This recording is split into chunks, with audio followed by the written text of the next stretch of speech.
Quick ಆಗಿ ಅನ್ಸಕ್ಕೆ ಟೇಸ್ಟಿಯಾಗಿ egg pepper fry ಹೇಗೆ ಮಾಡೋದು ಅಂತ ನೋಡೋಣ. ನಾನಿಲ್ಲಿ 4 ಮೊಟ್ಟೆನ ಬಾಯ್ಲ್ ಮಾಡ್ಕೋತಾ ಇದ್ದೀನಿ. ನಮ್ಗೆ ಯಾವ ಶೇಪಲ್ಲಿ ಬೇಕೋ ಆ ಶೇಪಲ್ಲಿ ನಾವು ಮೊಟ್ಟೆನ ಕಟ್ ಮಾಡ್ಕೋಬೋದು.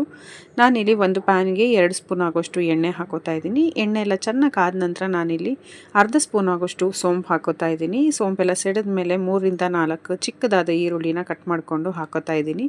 ಸ್ವಲ್ಪ ಈರುಳ್ಳಿ ಜಾಸ್ತಿ ಇದ್ದರೆ ಈ ಪೆಪ್ಪರ್ ಫ್ರೈ ತುಂಬ ಚೆನ್ನಾಗಿರುತ್ತೆ. ಹಾಗಾಗಿ 2ರಿಂದ 3 ಈರುಳ್ಳಿನ ಸಹ ಹಾಕ್ಕೊಂಡು ಇದನ್ನು ಚೆನ್ನಾಗಿ ಬಾಡಿಸ್ಕೊತಾ ಇದ್ದೀನಿ. ಈಗ ಒಂದು ಅರ್ಧ ಸ್ಪೂನ್ ಆಗುವಷ್ಟು ಶುಂಠಿ ಬೆಳ್ಳುಳ್ಳಿ ಪೇಸ್ಟ್ ಸಹ ಹಾಕ್ಕೊಂಡು ಚೆನ್ನಾಗಿ ಫ್ರೈ ಮಾಡ್ಕೊತಾ ಇದ್ದೀನಿ. ಈರುಳ್ಳಿ ಎಲ್ಲ ಚೆನ್ನಾಗಿ ಟ್ರಾನ್ಸ್ಪರೆಂಟ್ ಆಗೋ ತನಕ ನಾವು ಫ್ರೈ ಮಾಡ್ಕೋಬೇಕಾಗತ್ತೆ. ಈಗ ಖಾರಕ್ಕೆ ನಾನಿಲ್ಲಿ 2ರಿಂದ 3 ಹಸಿಮೆಣಸಿನ್ಕಾಯಿ ಕೂಡ ಸೇರಿಸ್ಕೊತಾ ಇದ್ದೀನಿ. ಇದನ್ನು ಹಾಕ್ಕೊಂಡು ಚೆನ್ನಾಗಿ ಫ್ರೈ ಮಾಡಿಕೊಂಡು ಈಗ ರುಚಿಗೆ ತಕ್ಕಷ್ಟು ಉಪ್ಪು, ಅರ್ಧ ಸ್ಪೂನ್ ಆಗೋಷ್ಟು ಚಿಲ್ಲಿ ಪೌಡರ್, ಅರ್ಧ ಸ್ಪೂನ್ ಆಗೋಷ್ಟು ಧನಿಯಾ ಪೌಡರ್, ಅರ್ಧ ಸ್ಪೂನ್ ಆಗೋಷ್ಟು ಗರಂ ಮಸಾಲ ಸೇರಿಸ್ಕೊತಾ ಇದ್ದೀನಿ. ಆ ವಿಡಿಯೋ ಸ್ಕಿಪ್ ಆಗಿದೆ, ಆ್ಯಡ್ ಮಾಡ್ಕೊಳ್ಳಿ.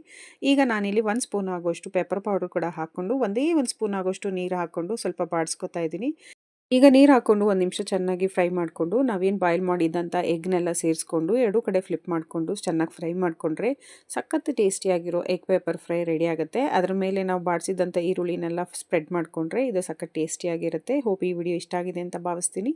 ಇಷ್ಟ ಆದರೆ ಲೈಕ್ ಮಾಡಿ, ಚಾನಲ್ನ ಸಬ್ಸ್ಕ್ರೈಬ್ ಮಾಡ್ಕೊಂಡು ನೋಡಿ. ಮುಂದಿನ ಹೊಸ ರೆಸಿಪಿಯೊಂದಿಗೆ ಸಿಗ್ತೀನಿ. Thank you.